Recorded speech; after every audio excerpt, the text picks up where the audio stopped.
Me program të pastër artistik të përgatitur nga nxënësit e mësimdhënësit, Shkolla Fillore Këlmendi Rizvanolli ka shënuar festën e shkollës, datë kjo që përkon me ditëlindjen e Këlmendit.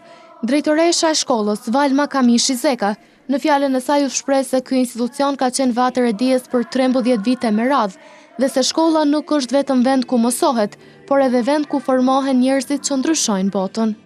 Sot,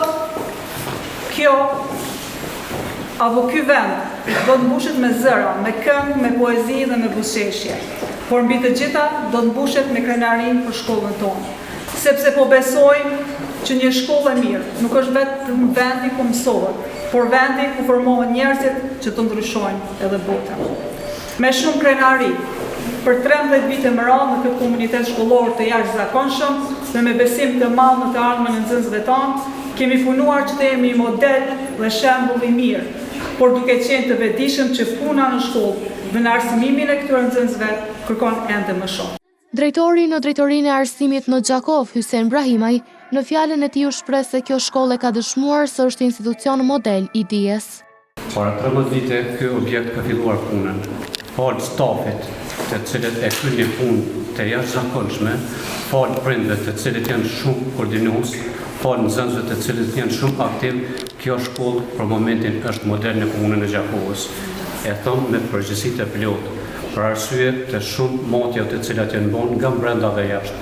Drejtoresh e nderuar, të rroj punë të mbarë, të rroj suksesin e vazhdim, siç e tha aty, puna kur nuk do të jem të kënaqur, puna do të jetë vazhdimsi. Andaj stafit dhe komunitetit të kësaj shkolle, familjes Rizvanollit të cilët janë prezent këtu, ju jam shumë mirënjohës.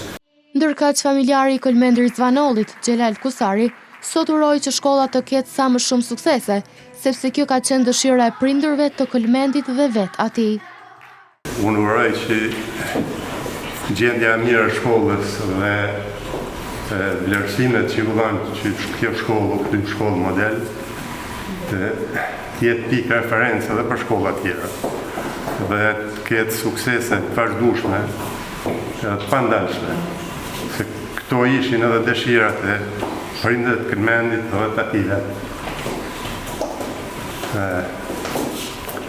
Me shpresë se sukseset e juja do të rriten, do të jenë vazhdimisht, domethënë, kemi ku informohen, se ajo është edhe një gëzimi joni, se kjo datë shënon ditëlindjen. Ne ishim mësuar për ditëlindje me u taku, tash të takohem me 500 nxënës të tjerë. Kështu që uroj që e ardhmja e kësaj shkolle të jetë e ndritshme dhe të shpërthejë edhe kufijtë e Kosovës. Me pika të shumta muzikore, valle e poezi, u përmbyll kremtimi për shkollën Këlmendi Rizvanolli, teksa të pranishmit nderuan kontributin e të ndjerit Rizvanolli.